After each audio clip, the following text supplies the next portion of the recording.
볼게요, 여러분. 363페이지에 밑에 18번 보세요. 18번.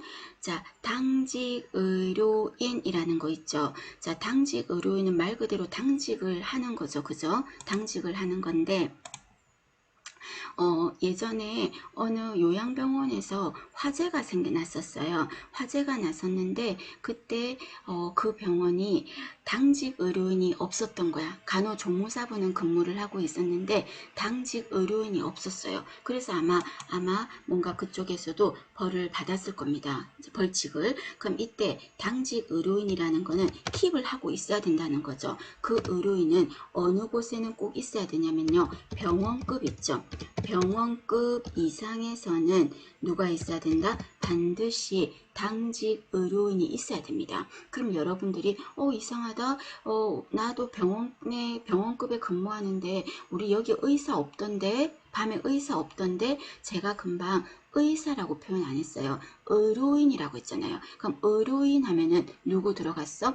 의사 세 사람하고 간호사, 조산사 이렇게 들어가잖아요. 그러니까 꼭 의사만 있어야 되는 건 아니고 간호사가 있어도 의료인이 들어가니까 되는 거죠. 그래서 보통 간호사들이 요양병원 같은 데도 나이트킵 간호사 이런 분들 있잖아요. 의료인은 반드시 병원급 이상에서는 있어야 됩니다. 그거 하나 밑에 보시고, 그 다음에 밑에 19번에 보세요. 19번에 보면 요양병원이라는 말 있죠. 자, 요양병원은 여러분 여기에는 누가 개설할 수 있더라? 요양병원을 개설할 수 있는 자 누가 개설할 수 있습니까? 의사 할 수 있나요? 맞아요. 의사 개설할 수 있어요. 의사. 그 다음에 또 누가 할 수 있습니까? 의사가 할 수 있고 또 한 사람도 있죠. 한의사도 개설할 수 있었잖아요. 그래서 요양병원은 의사도 할 수 있고 한의사도 개설할 수 있어요. 그죠? 그럼 이 요양병원에 입원하는 사람은 어떤 사람들이 입원합니까? 이거예요. 그럼 우리는 흔히 요양병원 하면 노인을 떠올리는데 무조건 노인만 입원하는 건 아니에요. 그러면 요양병원에 입원하는 대상은 어떤 사람이 입원합니까? 하면은 첫 번째가 노인이라고 안 했어요. 노인이 아니라 노인성 질환자라고 했어요. 노인성 질환자. 그럼 노인성 질환하면 예를 들면 어떤 거 있을까요? 뭐 뇌경색, 알츠하이머, 그죠? 그 다음에 또 파킨슨병, 뭐 이런 게 노인성 질환 아니겠습니까? 그래서 노인성 질환을 갖고 있는 자는 설령 노인이 아니라도 입원할 수 있는 거예요. 요양병원에. 되셨습니까? 자, 그 다음에 요양병원에는 말 그대로 요양하는 곳이니까 좀 병이 잘 안 낫는 사람 있죠. 좀 오래 입원해야 되는 사람들 있죠. 그래서 만성질환자라든지 또는 우리가 수술 같은 거 하고 나서나 또는 큰 교통사고를 당하고 나서 회복기 환자, 그러니까 좀 오랫동안 입원해야 되는 사람 있죠. 그런 사람들은 요양병원에 입원할 수 있어요. 자, 어떤 사람이 한다? 노인성 질환자, 그리고 만성 질환자, 그리고 회복기에 있는 환자, 이런 사람들은 입원할 수 있어요. 자, 그러면 요양병원에 입원할 수 없는 자는 누가 못 입원할 수 없다? 반드시 아셔야 됩니다, 여러분. 요양병원에 입원할 수 없는 자는 누구다? 정신질환자 입원 못해요. 정신질환자. 그러나 여러분, 정신질환자는 입원을 못하지만 치매는 할 수 있다 없다? 치매는 입원할 수 있어요. 우리 요양병원에 치매 입원하잖아요. 그죠? 치매를 제외하고 다른 정신질환은 입원할 수 없어요. 마지막 줄에 있죠. 중요합니다. 그 다음에 또 한 사람이 다음 페이지에 보시면 감염성 질환자. 감염성 질환을 가진 사람도 입원할 수가 없습니다. 왜? 요양병원에 입원해 있는 사람들은 노인성 질환이라든지 만성 질환자고 회복기, 면역력이 떨어진 환자들이 대부분인데 감염성 질환이 있으면 다른 사람들한테, 환자들한테 일파만파로 옮길 수가 있잖아요. 그래서 감염성 질환자는 제외입니다. 반드시 기억하실 것. 정신질환자, 감염성 질환자는 입원할 수 없다. 치매는 할 수 있다 하는 거 기억하셔요. 자, 그 다음에 디귿에 보시면 환자 급식을 위한 식단은 어떤 식사로 준비되어야 됩니까? 누가 준비한다? 영양사가 작성하는 거죠. 그럼 이때 이 영양사는 어디 이상에는 반드시 영양사가 있어야 될까요? 병원급 이상에는. 그래서 여기에도 병원급 이상에는 영양사를 두어야 한다라고 여러분 적어놔 주십시오. 되셨습니까? 자, 그 다음에 환자의 식사는 뚜껑이 반드시 있는 식기로, 리을에 뚜껑이 있는 식기가 돼야 되고, 그리고 배식차는 문이 있어야 돼. 밀폐된 배식차에 넣어서 온도를 유지한 상태로 공급돼야 되겠죠. 그죠? 그 다음에 시옷에 보시겠습니까? 시옷에 보시면 식기나 급식 용구는 매 식사를 하고 나서 깨끗이 세척하고 소독하세요. 깨끗이 세척하고 소독을 하라. 그리고 만약에 전염성 환자의 식기는, 예를 든다면 어떤 사람들입니까? 수인성 감염병 같은 것도 올리시면 되겠죠. 수인성 감염병 어떤 거 있더라? 콜, A, 장, 파, 세, 장이라고 했죠. 콜, A, 장, 파, 세, 장. 이런 전염성 환자의 식기는 일반 환자 식기와 구분을 하여 취급하고, 그리고 매 식사하고 나서도 어떻게 할까요?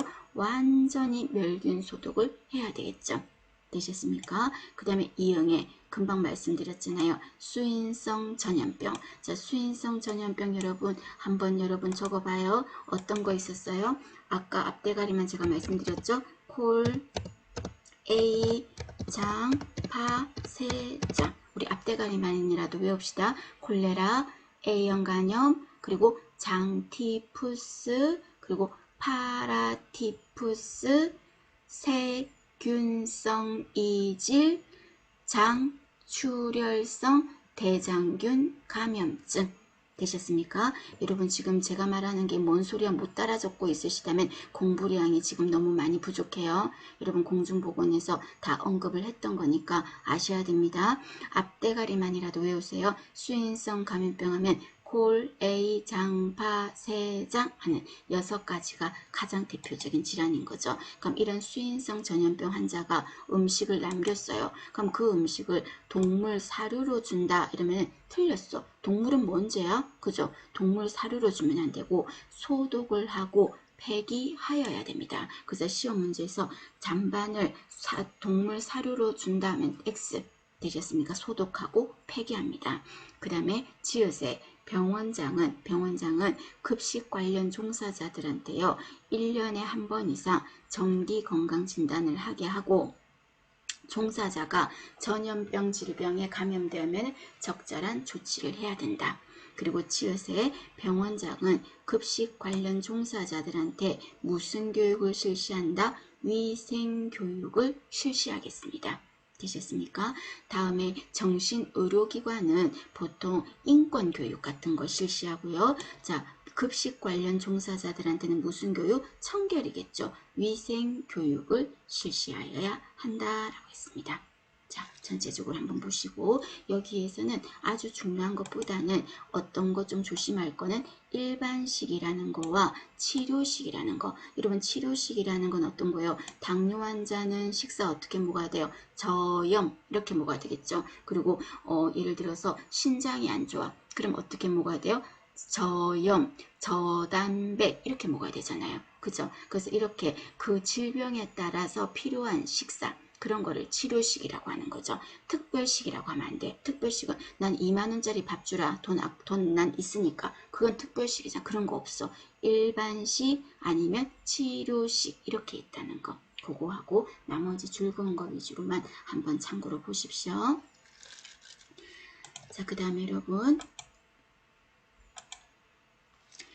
자, 이 부분은 여러분 교재에는 지금 없어요. 교재에는 없고 이 부분을 한번 좀 사진을 찍어서 나중에 적으셔도 되고요. 한번 빨리 적으시면서 설명을 들으셔도 되겠습니다. 자, 의료기관에는 여러분 설명 들어볼게요. 의료기관은 신체 보호대를 사용할 수 있겠죠. 신체 보호대는 쉽게 말해서 억제대라고 예전에 말했죠. 묶는 거죠. 쉽게 말해서. 그럼 신체 보호대를 사용하는 기준이 있어. 아무데나 그냥 하면 안 되는 겁니다. 자, 기억에 환자 안전에 좀 해로울 수가 있다고 싶어서 묶을 필요가 있다면 쓸 수 있어. 그러나 얘를 너무 오래 쓰는 거는 권하지 않는다고요. 그래서 최소한의 시간 동안만 쓴다는 거 조심하세요.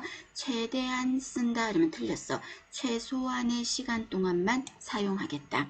되셨습니까? 자, 그 다음에 신체 보호대는요, 마지막 수단으로 쓰는 거지, 이걸 그냥 너무 흔하게 남발하면 안 되는 거예요. 그래서 니은에서 첫 번째 보시면 신체 보호대를 대신할 다른 방법이 없는 경우에만 사용하겠다. 되셨습니까? 그리고 신체 보호대는 간호사가 또는 여러분 간호조무사가 환자 자꾸 움직이고 마음에 안 든다고 확 묶어버리고 그러면 된다 안 된다? 안 돼요. 반드시 의사가 신체 보호대 사용에 대해서 처방을 내려야 됩니다. 처방이 있어야 됩니다. 그러면 처방만 있으면 무조건 됩니까? 안 됩니다.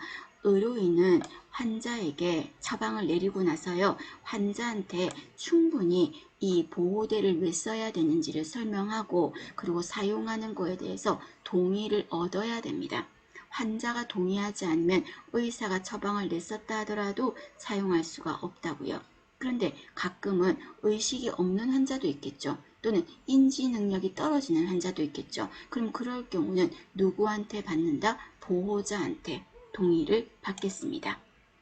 그러면 신체 보호대 동의서에는 어떤 내용이 있습니까? 하면은 왜 사용하는지, 환자가 막 움직여서 막 수액을 빼려고 하는 건지, 사유, 그리고 어떤 방법으로 하겠다는지, 그리고 신체, 손목을 묶겠다, 뭐 발목을 묶겠다, 어디를 하겠다, 그리고 보호대 종류 이런 거, 그리고 누가 처방 내렸는지, 그리고 설명은 누가 했는지, 의료인의 이름 이런 거, 그죠? 그리고 설명한 날짜 이런 것 등이 문서화되어 있어야 됩니다.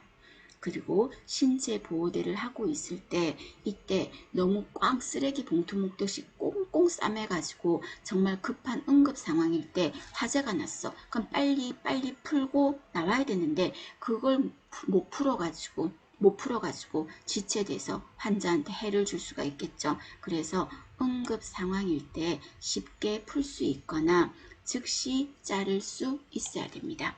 그리고 보호대는 여러분 이걸 오래 하고 있으면 어떤 문제를 줄까? 묶은 거니까 혈액순환이 안 될 수가 있겠죠. 그래서 환자 상태를 주기적으로 관찰하세요. 그리고 기록도 해두세요. 그래서 혈액순환이나 이런 게 제대로 잘 되고 있나 이런 것도 발생하지 않게 예방하세요. 그리고 환자가 묶어가지고 식사를 제대로 못한다든지 목이 마르는데 묶어놔서 환자가 물을 먹기를 힘들다든지 그러면 안 되겠죠. 환자의 기본 욕구를 충족시켜야 되겠죠. 그죠? 그리고 이거는 보호대는 여간하면 많이 쓰는 게 안 좋은 거예요. 그래서 주기적으로 환자의 상태를 평가해야 됩니다. 계속 해야 되는 건지 아니면 이제 좀 빼도 될 건지 이런 거를 주기적으로 평가하라는 겁니다. 되셨습니까? 이것도 아마 문제집에서 언급이 될 거라서 전체적으로 한번 정리를 하겠습니다. 되셨습니까? 자, 되셨을까요, 여러분? 자, 시험 문제에서는 지금부터 나오는 게 뭐가 있냐면 품위 손상. 지금 나오는 거 품위 손상. 품위 손상을 시켰다는 거죠. 또 그 밑에 보면 뭐가 있어요? 자격 정지, 면허 정지 그 말이에요. 또 그 다음 페이지에 뭐가 있어요? 면허 취소라는 게 있죠.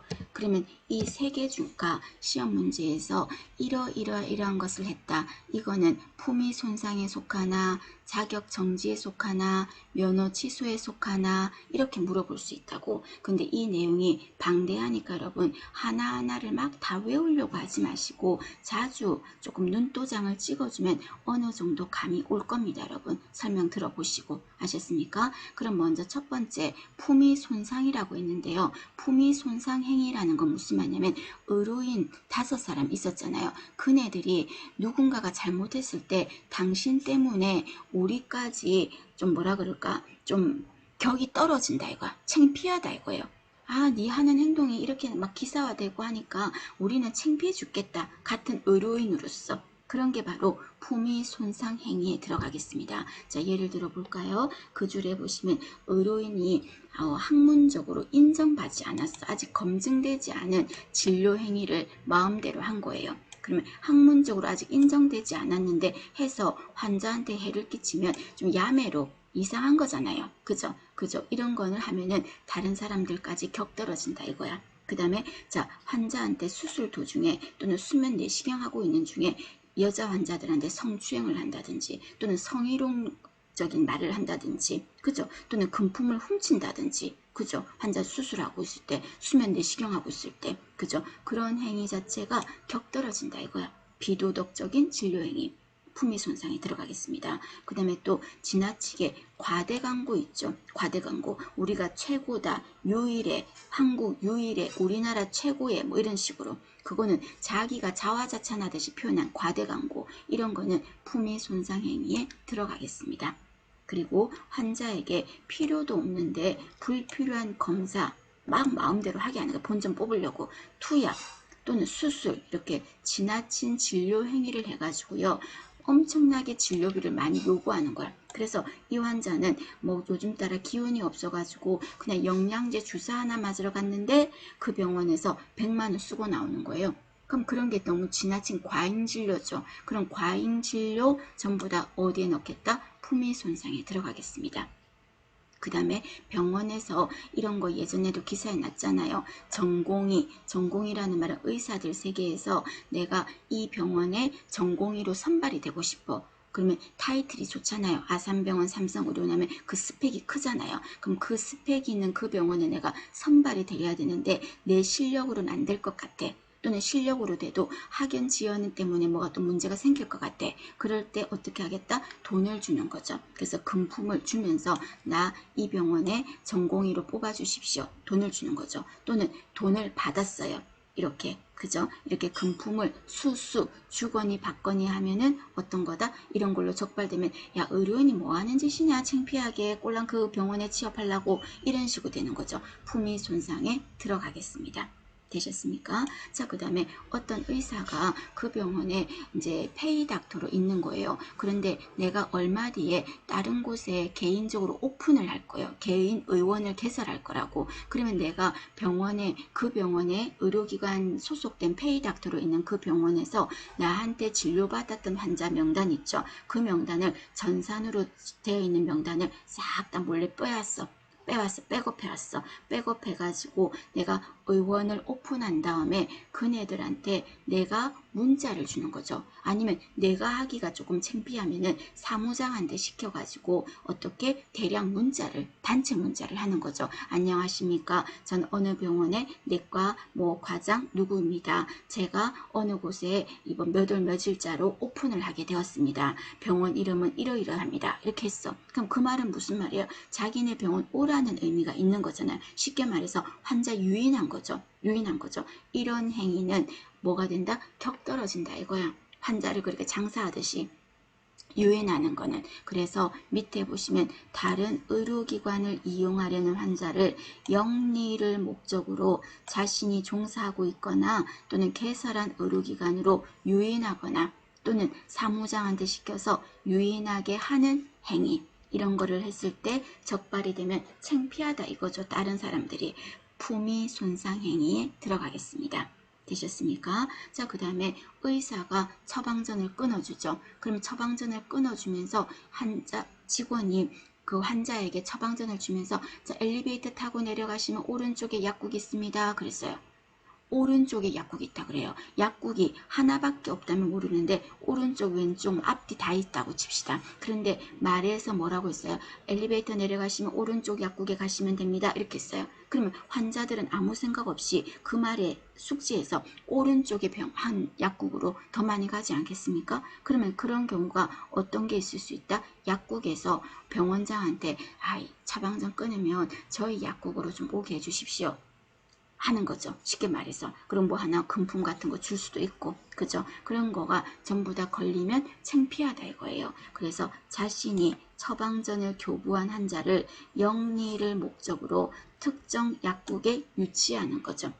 특정 약국에 유치해서 하는 거죠. 그래서 약국 개설자하고 짜고 또는 약국에 종사하는 자하고 짜고 이렇게 특정 약국으로 가게 하는 거. 이런 게 전부 다 뭐에 속한다? 의료인의 품위 손상 행위에 들어가겠습니다. 이것 말고도 많겠죠. 그죠? 참 다양하게 많겠죠. 그러면 어떤 경우는 약간 고민되지 않을까? 이게 품위 손상에 들어갈까? 아니면 다른 거가 될까? 고민이 되겠죠. 그럼 그런 고민이 될 때 이때 어디서 이거는 품위 손상이야 하고 판결을 내려주냐면요. 중앙의료심사조정위원회가 있어요. 자, 요거 하나만 참고로만 적어두세요. 외우지 마시고 중앙의료심사조정위원회. 여기서 뭔가 의사가 잘못했어서 뭐 고소를 당했다, 고발을 당했다면 그 건이 넘어오겠죠. 그럼 이 건을 보고 품위 손상 행위다 또는 자격 정지다, 면허 취소다 뭐 이런 내용들이 정해지겠죠. 중앙의료심사조정위원회라는 곳이 있다는 것. 참고로만 알아두시고요. 자, 그 다음에 여러분, 자, 면허 취소라는 거 하고요. 면허 취소라는 거 하고 자격 정지하고 어떤 게 더 세? 어떤 게 더 세? 면허 취소가 더 센 거죠. 얘가 더 큰 벌 아닌가? 그죠? 자격 정지보다. 그러면 자격 정지에는 어떤 게 들어가고 면허 취소에는 어떤 게 들어가고 그게 있어요. 그게 있어요. 자, 이때 어떤 게 들어가냐면요. 자, 다음 페이지를 먼저 보겠습니다. 365페이지에 5페이지에 23번 보세요. 23번. 여러분이 23번 보시고 있으시면 됩니다. 자, 의료인의 자격 정지예요. 자격 정지 먼저 할게요. 자, 의료인이 자격이 정지되는 거는 얼마 동안 진료 못한다, 종사 못한다 이렇게 정지를 먹이는 거죠. 그럼 그거를 하는 경우는 언제입니까? 의료인의 품위를 심하게 손상시켰을 때. 품위 손상이죠. 그거를 너무 심하게 손상시켰을 때는 자격 정지 되겠습니다. 그 다음에 또 의료기관에 내가 면접을 봤어. 면접을 봤는데 면접을 보다 보니까 이 의료기관 개설자가 의료인이 아닌 거예요. 의료기관은 의료인이 차릴 수 있는 거잖아요. 그런데 의료인이 아닌 사람이 의료기관을 개설해서 본인이 병원장을 막 하고 있는 거예요. 그럼 그런 경우면 내가 아닌데 의료기관 개설자가 될 수 없는 자는한테 내가 이런 개설하면 안 되는데 알면서도 그러든가 말든가 나한테 월급 많이 주니까 하고 개설자가 될 수 없는 자한테 고용되어서 의료행위를 하는 거예요. 의료행위를 하는 거예요. 그러면 어떻게 된다? 자격 정지예요. 그리고 벌은 500만 원 이하의 벌금입니다. 옆에다 적어두세요. 의료기관 개설자가 될 수 없는 자에게 고용되어서 의료행위를 했을 때 500만 원 이하의 벌금입니다. 자격 정지. 되셨습니까? 그 다음에 세 번째 줄에 진단서, 검안서, 증명서 나왔지. 이거 누가 교부할 수 있었어요? 누가 할 수 있어요? 의사 세 사람이었잖아요. 진단서 하면 의사 세 사람이잖아요. 의사, 한의사, 치과의사 세 사람이지. 근데 이 세 사람이 교부할 수 있는데 거짓으로 해준 거예요. 허위로 거짓으로 해준 거예요. 진료 기록 부는 거 다 거짓으로. 그러니까 서류를 거짓으로 꾸며서 해주는 거 전부 다 자격 정지 되셨습니까? 그 다음에 다음 줄에 보시면 태아의 성감별 행위 나오죠. 태아의 성감별. 아까 이 성감별은 언제 이전에는 하면 안 됐어요? 32주 이전에는 안 됐잖아요. 그죠? 근데 했어. 그럼 어떻다고요? 자격 정지. 그리고 2년 이하의 징역 또는 2천만 원 이하의 벌금이라고 했지 않습니까? 되셨습니까? 자, 그 다음에 밑에 보시면 의료인에게 다음 줄의 끝에 면허된 이외의 의료행위를 하게 했어요. 면허된 이외의 의료행위를 하게 됐어요. 예를 들어 볼까요? 간호사야. 그럼 간호사는 의료인 맞죠? 근데 그 사람은 면허 뭐 받았어? 간호에 관한 것만 할 수 있어. 근데 막 마취를 하는 거야. 간호사 보고 마취하라 그랬어요. 그럼 이거는 하면 안 되는 거잖아. 그걸 시켰어요. 그런 걸 하게 했을 때는 어떻다? 자격 정지예요. 간호사 보고 수술실에서 수술하게 했어요. 그럼 그건 뭐예요? 자격 정지라고요. 면허된 거 이외의 의료행위를 하게 한 거예요.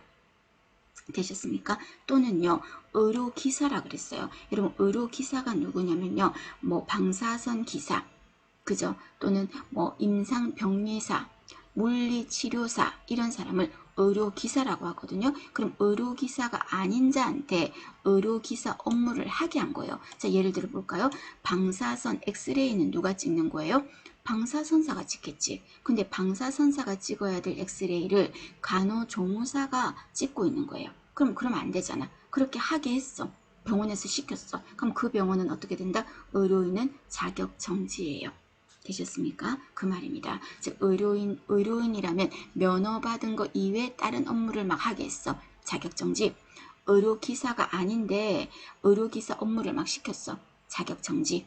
되셨습니까? 자, 그 다음에 다음 밑에 보시면 밑에 내려가시면 진료비를 거짓 청구할 때 있죠. 진료비 거짓 청구할 때 쉽게 말해서 이 사람 그냥 감기로 왔어. 감기로 왔는데 자기네가 그 프로그램에서 수가를 좀 더 많이 공단에서 돈을 많이 받으려고 뭔가 큰 예방접종을 한 것처럼 막 꾸며서 올리는 거죠. 그렇게 했을 때 거짓 청구해서 돈을 부당하게 많이 받은 거야. 그럼 그 의료기관의 의료인은 누가 어떻게 된다? 자격 정지라고요. 자격 정지. 되셨습니까? 자, 그 다음에 여러분 예전에 서울에 있는 어느 의원에서요. 그 의원에서 영양제 수액을 맞은 여러 명의 13명인가? 여러 명의 환자가 전부 다 어떤 질병이 대량 걸렸다? C형 간염이 전부 다 발생했어. 그래서 보건소에서 이상하다 추적을 해보니까 한 의료기관에서 영양제를 다 맞은 거야. 나중에 그 병원을 덮쳐서 확인해 보니까 어떤 문제가 있었냐면요. 주사기 있죠. 일회용 주사기. 말 그대로 일회용이잖아. 근데 그 일회용 주사기를 재사용하고 있었던 거예요. 그래서 우연히 공교롭게도 그 일회용 주사기로 환자한테 찔렸을 때 그 환자가 C형 간염을 갖고 있었어. 그러면 그 주사 바늘에도 C형 간염 바이러스가 있겠죠. 근데 그 주사기를 가지고 영양제 막 믹스하고 했던 거예요. 그러면 그 영양제 안에도 C형 간염 바이러스가 들어갔겠지. 그죠? 그 영양제를 어디로 집어넣는 겁니까? 혈관으로 집어넣잖아요. 그러니까 C형 간염이 걸리는 거죠. 이런 식으로 일회용 의료기구를 다시 쓰면 안 되잖아. 그런데 다시 쓰면 안 되는 거를 알면서도 다시 썼어요. 재사용했다고. 그러면 어떻게 된다? 자격 정지예요. 그러나 이때 이 말은 의료기구를 재사용은 했는데 정말 다행으로 환자는 해를 입지는 않았어. 그런 경우는 자격 정지예요. 의료기구를 재사용해서 환자한테 해는 다행히 안 줬어요. 그러나 재사용했어요. 그러면 자격 정지예요. 되셨습니까? 자, 그러면 가장 큰 벌은 뭐였습니까? 면허 취소였어. 면허 취소. 그래서 364페이지에 밑에서 두 번째 줄에 볼까 여러분? 밑에서 두 번째 줄에 보시면 면허 취소라는 말 있죠. 그럼 면허가 취소되면은 면허증이 그냥 뺏기는 거, 없어지는 거예요. 그럼 다시 재시험을 봐서 재시험 다시 봐야 되는 거예요. 그래서 이거는 사형과도 똑같아. 면허를 다시 취소한다는 건 의료인한테. 그러면 면허가 취소되는 경우는 어떤 경우입니까? 아까 여러분 제가 의료인이 될 수 없는 자 있었죠. 그럼 의료인이 될 수 없는 상황에 갑자기 의료행위를 하다가 그런 상황이 생기면 어떻게 되겠다? 면허 취소시키겠다고요. 의료인 결격 사유니까. 되셨습니까? 거기에 아까 어떤 게 들어갔습니까? 정신질환자. 내가 의료인 잘하고 있다가 환자 보고 킥킥킥 끓이면서 주사바늘도 키득키득키득 하고 이상한 행동을 하고 있어. 그러면 그날 이후로 의료인 면허 취소. 그 다음에 마약, 대마, 향정신성 의약품, 약물 중독자 이 사람 면허 취소. 왜? 의료인 못하거든. 그 다음에 피성년 후견인 이건 누구였어요? 금지산자라고 하면서 제가 완띨이라고 했죠. 완띨 면허 취소. 그 다음에 피한정 후견인 한정치산자 반띨이라고 했어. 이 사람 면허 취소. 그 다음에 금고라는 거는 징역이요. 징역 이상의 형을 선고받았거든요. 그럼 징역 이상의 형을 선고받고 그 다음 줄에 보시겠습니까? 끝까지 잘 봐야 돼. 첫 번째 줄에 그 형을 집행을 받았는데 그 집행이 종료되지 아니한 자, 즉 쉽게 말해서 3년 징역을 살아야 되는데 아직 3년이 안 끝난 사람, 그런 사람은 면허 취소. 그럼 문제에서 집행이 종료됐다. 이제 끝났어. 그럼 과거는 묻지 않아요. 과거에 징역을 살았던 안 살았던은 묻지 않아. 지나간 과거면 안 묻는데 지금 집행이 끝나지 않았다고 했으니까 면허 취소인 거예요. 되셨습니까? 자, 그 다음에 여러분 아까 자격정지라는 페널티를 먹었어. 자격정지를 먹었으면 그 기간에는 의료행위를 하면 안 되잖아. 그런데 자격정지 기간 중에 의료행위를 했어요. 그럼 얼마나 괘씸한 거잖아요. 그죠? 겁도 없이. 그러면 면허 취소. 그 다음에 자격정지를요. 몇 번 이상 먹었다? 3번 이상 자격정지를 먹었어요. 그러면 괘씸죄가 적용되는 거죠. 면허 취소. 면허 취소.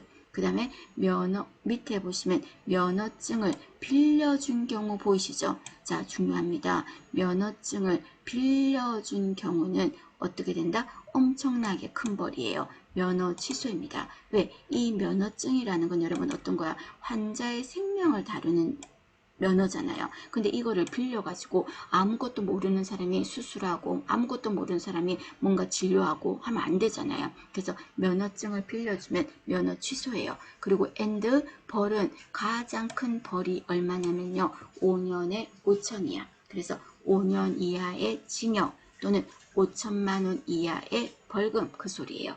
자, 면허증 빌려주면 어떻게 된다고요? 면허 취소 그리고 5년에 5천 되셨습니까? 또 그 다음에 그 줄의 끝에 보시면 일회용 주사용품을 재사용했어요. 아까 일회용 주사용품을 재사용했을 때 벌이 어떻게 됐어요? 자격 정지였어요. 그런데 그때는 제가 재사용은 했는데 다행히 환자한테 해는 안 입혔다 그랬죠. 그런데 면허 취소는 어떤 거냐면요. 일회용 주사 의료용품을 재사용해서 사람의 생명, 신체에 중대한 해를 미친 거예요. 아까 주사를 맞은 환자들이 C형 간염에 다 걸렸다고. 그럼 해를 미친 거잖아. 그럼 그건 뭐라고요? 면허 취소. 그래서 일회용 주사용품을 그냥 재사용했다 이 말만 있으면 자격정지, 일회용 주사용품을 재사용해서 해를 끼쳤다 이런 의미가 있으면 면허 취소 되시겠습니까? 그렇게 정리를 해주시기 바랍니다. 그래서 품위 손상, 격 떨어지는 행위들, 그리고 자격정지, 그리고 면허 취소하는 거 봐주십니다.